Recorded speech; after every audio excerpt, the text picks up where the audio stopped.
Shalom and good day all, this is Healing29 back again for another Marvel review, and in this Marvel review I'll be covering Kidpool and Spiderboy in this one-shot.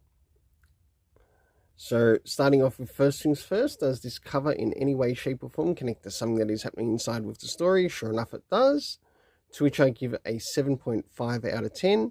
Now it's time to move into the area of the internal art for its rating, as we have a look around the beginning, middle, and of course the end, and also what's happening story-wise with the characters. So as we get a bit of a heads up as to which characters that this will be covering, we have Bailey Briggs, who is Spiderboy, and whoever the Kidpool is, who is under Deadpool. Now, no doubt with this, they are sort of like trying to capture, I guess, some of the good stuff that came from DC, especially in the Rebirth era. And I've heard some people don't quite like it, other people a bit meh with it, as we have Christopher Yost on the story. Now, let's have a bit of a look as to how things went internally art-wise. So as the story begins, we have a lot happening in the area of New York City. We meet some of the villains, plus what is setting us up for some of the hero work that's about to take place.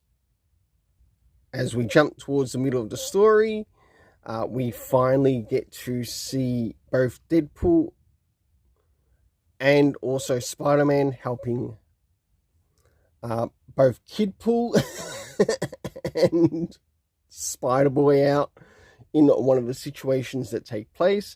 I thought that was actually a really good addition to the story, and it's a little bit different as to sort of like how the Super Sons Rebirth was. And I do like that. I do think there might actually be some story potential here. I guess one good thing about this is that it doesn't have Dan Slott writing these characters, considering the damage that Dan Slott has done to the Spider-Man franchise, along with Marvel editors, everyone else involved in the destruction of Spider-Man, including the latest race swapping of certain characters, which will probably be covered in another video.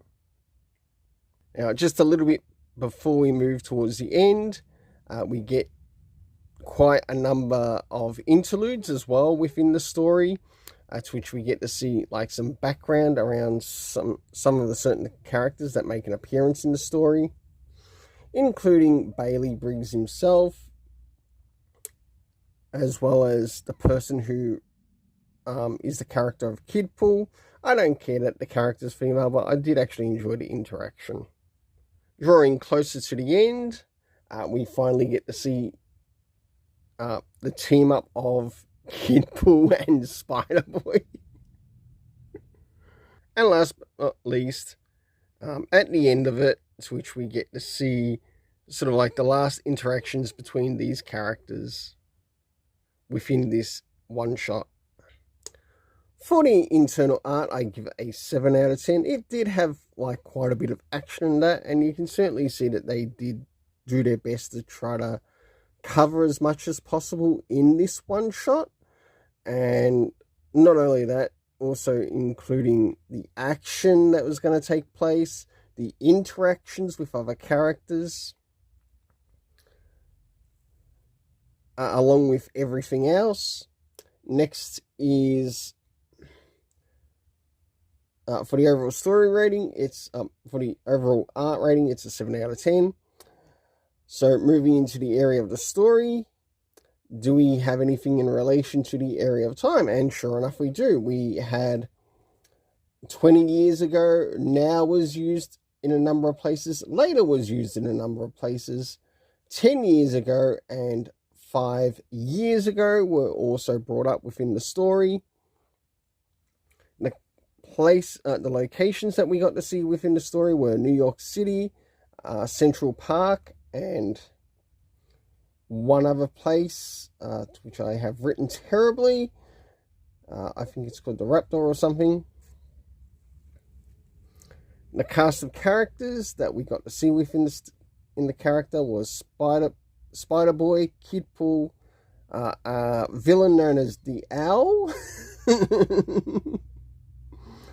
Of course, we got to see Peter Parker, Spider-Man, and also the original Deadpool, and also a villain by the name of Segron.